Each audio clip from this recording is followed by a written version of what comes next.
Bien, estamos con el ministro Manuel Pulgar Vidal sobre la COP20 que viene a fin de año. Ministro, está hablando sobre la vinculación con la prensa. ¿En qué consiste eso? Lo que ocurre, y esto es bien importante decirlo, Augusto, nosotros somos un país en vía de desarrollo, un país que en relación al tema climático es un país altamente vulnerable. Los glaciares retroceden, si se modifica la temperatura de las corrientes marinas, la pesquería sufre, si se siguen produciendo los modelos que se estiman para la Amazonía, los ecosistemas se alteran, muchas actividades económicas, nuestra biodiversidad depende de una temperatura estable, por lo tanto somos un país vulnerable y un país que tiene que adaptarse a las consecuencias del cambio climático. Y a su vez somos un país en vías de desarrollo con sus propias limitaciones. Un país en vías de desarrollo que puede tener accidentes porque se derrama petróleo, o porque hay alguna empresa minera que lo hace mal, o porque hay alguna ciudad o algún desagüe que termina pésimamente tratado, porque hay ciudadanos que tiran basura al río. Somos un país en vías de desarrollo y lo reconocemos. Pero eso no nos descalifica para organizar la COP. Yo le quiero decir a todos los peruanos que la COP es una oportunidad más bien para darnos cuenta que tenemos que mejorar nuestras conductas. Yo creo que a veces el peruano dice, ¿cómo vamos a organizar una COP si tenemos el problema A? ¿Cómo vamos a organizar una COP si estamos modificando normas? ¿Cómo vamos a organizar una COP? Y es todo lo contrario. Organizamos la COP para darnos cuenta cómo debemos orientar nuestro futuro, cómo debemos orientar nuestro desarrollo, cómo debemos orientar nuestras conductas. Yo le digo en tu programa, Augusto, a todos los peruanos que la COP es la gran oportunidad. Es la gran oportunidad para saber hacia dónde camina el mundo, cuáles son las consecuencias del cambio climático, a qué nos vamos a obligar globalmente, porque estas no son obligaciones locales, no es que el Ministerio del Ambiente les va a poner nuevas reglas porque organiza la COP, no, son decisiones globales. ¿Y qué significa que el Perú siga creciendo, pero que tenga un crecimiento que incluso sea mayor en PBI, pero con mejores tecnologías, con reducción de emisiones de gases de efecto invernadero? Esa es la idea de traer la COP20 al Perú. Es la idea de que nos hagamos conscientes de qué significa, que sepamos que es un debate complejo, que enfrenta distintas realidades, que enfrenta distintos enfoques ideológicos, es obvio, pero que al final el mundo va a terminar poniéndose de acuerdo porque lo que sí es consciente es que algo está pasando y que tenemos que corregirlo. ¿Y cuáles son los temas medulares que se van a negociar en la COP20 a fin de año? Bueno, todo se debe orientar, cumpliendo lo que se llama la plataforma de Durban, a que tengamos un acuerdo climático vinculante global el 2015. Y este acuerdo global vinculante... ¿Qué significa? Un acuerdo a nivel mundial que todos digan vamos a cumplir. Vamos a cumplir, ¿no? Y ¿Hoy no tenemos eso? Sí, lo que pasa es que nosotros teníamos, si debes recordar, Augusto, todo esto viene de la convención que se suscribió de cambio climático el año 92 en Río de Janeiro. Esta convención, que el nombre exacto es Convención Marco de las Naciones Unidas sobre el Cambio Climático, estableció el mecanismo denominado Conferencia de las Partes o COP para que se reúnan anualmente. Estas empezaron a reunirse el año 95 en Berlín, en la COP1, y la COP3 se celebró en Kioto.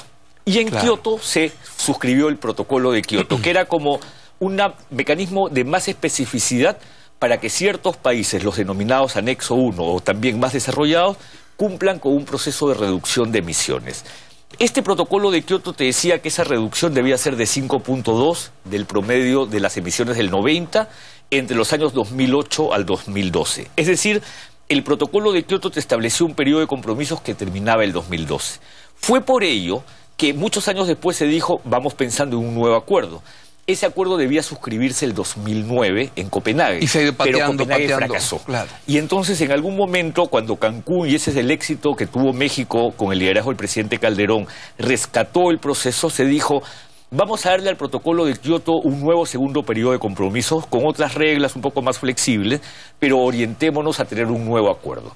Este acuerdo debe derivar de un proceso que empieza el 2013, que fue Varsovia, continúa en el eslabón central de la cadena en Lima el 2014 y concluye en París el 2015. Entonces, ojalá que acabe ahí. Sí, todo lo que estamos haciendo es parte de un proceso. Entonces, cada cosa que hagamos, yo diría, no hay que verla como fracaso, hay que verla como un avance, hay que verla como un paso más en este proceso que nos debe conducir a París. Pero tú me decías que se negocia muchas cosas. Se negocia primero cuál va a ser ese compromiso de reducción, ¿no? Y además, ¿quién lo va a asumir?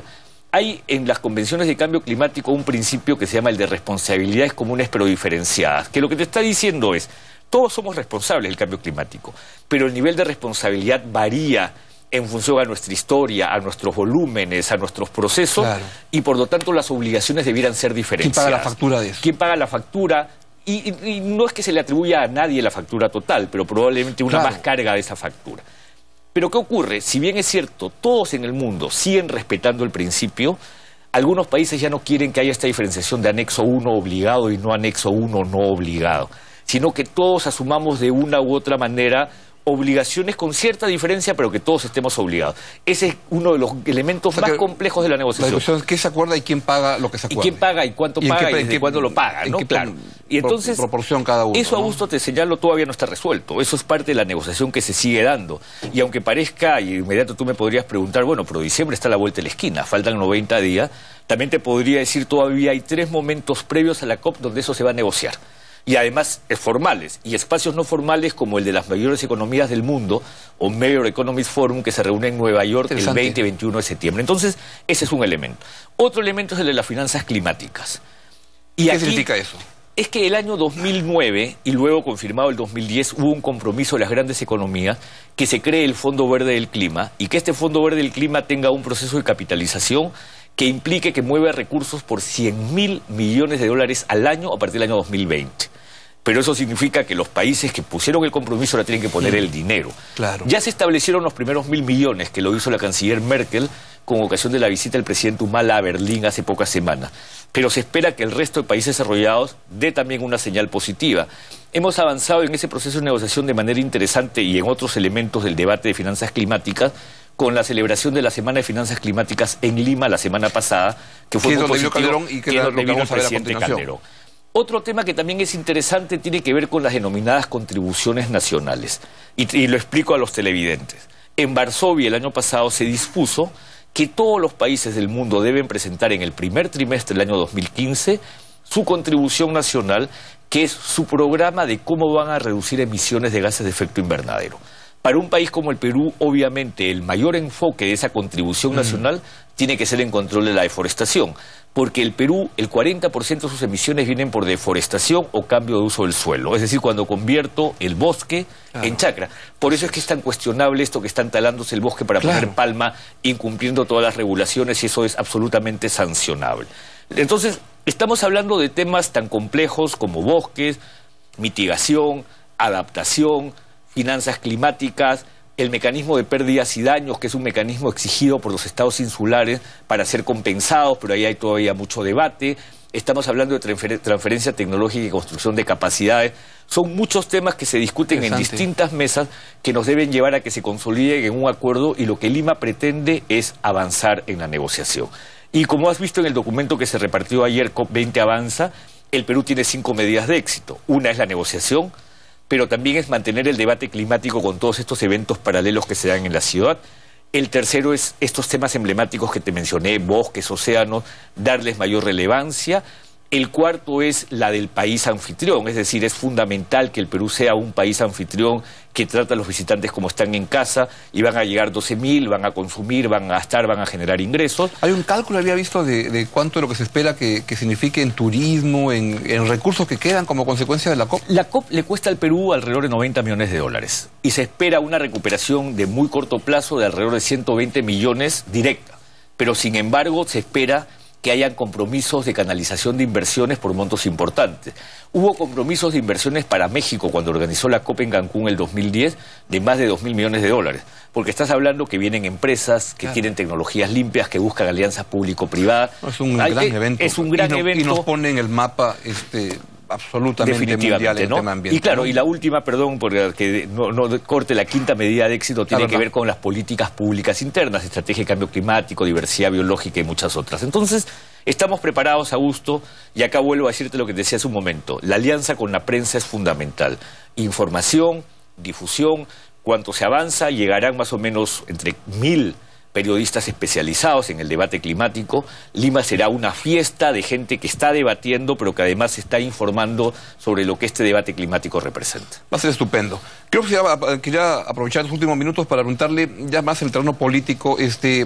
¿Cómo quedan en el gabinete luego de no sé llamar, después de la guerra, digamos, casi unas semanas turbulentas entre renuncias, entre la presentación al Congreso, 3 votaciones? Hay como un remanso ahorita, pero ¿cómo han quedado? Sí, a ver, yo creo que lo que mencionó... Por lo pregunto de frente, ¿cuán zarandeados han quedado? No, yo estuve en Cusco al día siguiente de esta primera votación, que fue un viernes, me parece, o no recuerdo bien el día, pero creo que fue un viernes, y yo lo que dije es un derecho del Congreso tomar decisiones, Pero la decisión o no decisión del Congreso en esta lógica de las abstenciones no debe implicar nunca que el Poder Ejecutivo se detenga. Y el Poder Ejecutivo no se detuvo, nosotros seguimos haciendo nuestro trabajo. En ese tiempo es que me fui a esta reunión COP20 en Cusco, y lo que esperábamos era que el Congreso tome una decisión que finalmente tomó. Si la decisión es por 1, por 2, por 3, finalmente la decisión es la decisión. O sea, esto es como en las elecciones, o esto es como en un partido. Correcto. No importa que sea por un gol, lo importante es que haya una decisión, y la decisión fue un voto de confianza del Congreso al Poder Ejecutivo, que finalmente siempre se aprecia porque permite que el balance de poderes en el Estado se siga manteniendo. Pero hasta el equipo que ganó luego el partido Valcamarín dice, bueno, ¿cómo no fue? Hay algunos ajustes que hacer. Sí, no, definitivamente, pero yo creo que en todo caso, más que ajustes, lo que hay que hacer es consolidar lo que la Premier había iniciado. Creo que el proceso de diálogo que inició con todas las bancadas fue altamente positivo. Creo que aun cuando podía parecer un poco largo el discurso que dio ante el Pleno del Congreso, extenso, fue de mucho detalle. Hemos hecho esto, vamos a hacer esto es tanta inversión, esto es lo que vamos a lograr. Creo que el hecho de que los ministros dedicaran tanto tiempo a responderle a los congresistas que habían planteado observaciones era una muestra de respeto, no para contestar generalidades, sino para decirles, señores, en relación a su pregunta, la respuesta es ABC.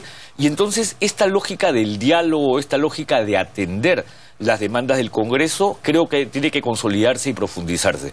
Esa es la voluntad del Poder Ejecutivo, tender puentes para que la relación con el Congreso sea más fluida, reconociendo que el Congreso tiene sus propios dilemas y sus propias dinámicas, y ahora es un Congreso bastante más fraccionado, o para no decir fracturado, y que definitivamente la relación Ejecutivo-Congreso en esa lógica siempre se complejiza.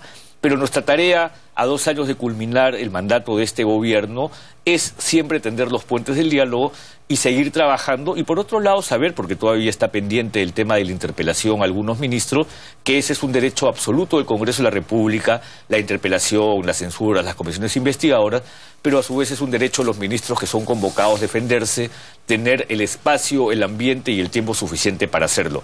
Ese es el juego de la política, esas son las reglas de la democracia, a eso nos sometemos y nosotros siempre estamos dialogando internamente y teniendo puentes de diálogo hacia afuera. ¿Han discutido el tema de los lobbies en el sentido porque como que ha quedado muy maltratado el lobby cuando el lobby es, aunque muchos no lo crean, una actividad legítima, que bien hecha sirve para que la gente que toma decisiones tome mejores decisiones y más informada? Así es, ¿no? Y yo te digo en respuesta a eso que más que discutir el tema de los lobbies, que siempre genera una confusión, lo que sí es bastante claro y hemos discutido es que en el Poder Ejecutivo no se toman nunca decisiones sustentadas en interferencias de terceros o en intereses particulares.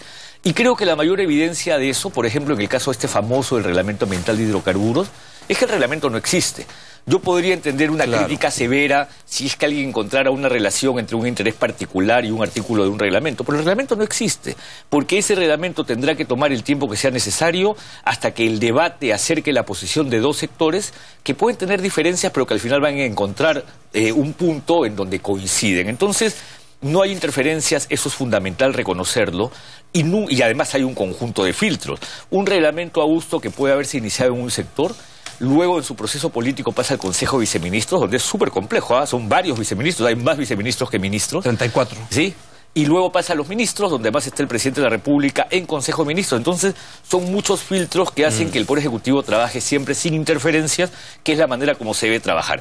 Dicho de otra manera, porque no estoy eludiendo tu pregunta, a nosotros el tema del lobbies no es la materia de discusión. El tema es siempre este gabinete, siempre el gobierno tiene que trabajar ajeno a los intentos de interferencia de terceros.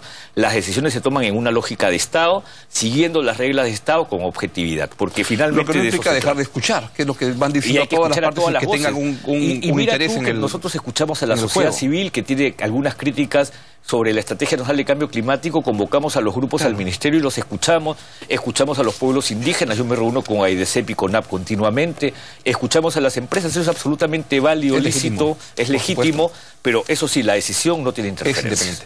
Ministro, muchas gracias por estar esta noche en Buenas Noches Verde, que hemos tenido, la verdad que me ha informado mucho de muchas cosas que no se sabe mucho, pero que van a ocurrir a fin de año en el Perú. Y muchas gracias. No, te agradezco y nuevamente te agradezco que este sea el Buenas Noches Verde, porque la verdad es que creo que este va a ser un programa que la gente va a difundir a través de otros mecanismos, ya no solamente en su emisión nocturna, en el horario habitual, sino que va a difundir porque va a tener no solo información sobre la COP, sino información del presidente Calderón sobre el debate climático, y eso va a ser muy bueno. Que el ministro acaba de presentar, entonces lo que viene a continuación. Vamos a una breve pausa y venimos con la entrevista que le hicimos al presidente mexicano Felipe Calderón, que preside una comisión muy importante a nivel mundial en términos de ambiente y que sus resultados van a tener que ver también a fin de año. Muchas gracias, ministro, gracias por estar acá. Muchas gracias a usted. Pausa y venimos con la entrevista al expresidente Felipe Calderón.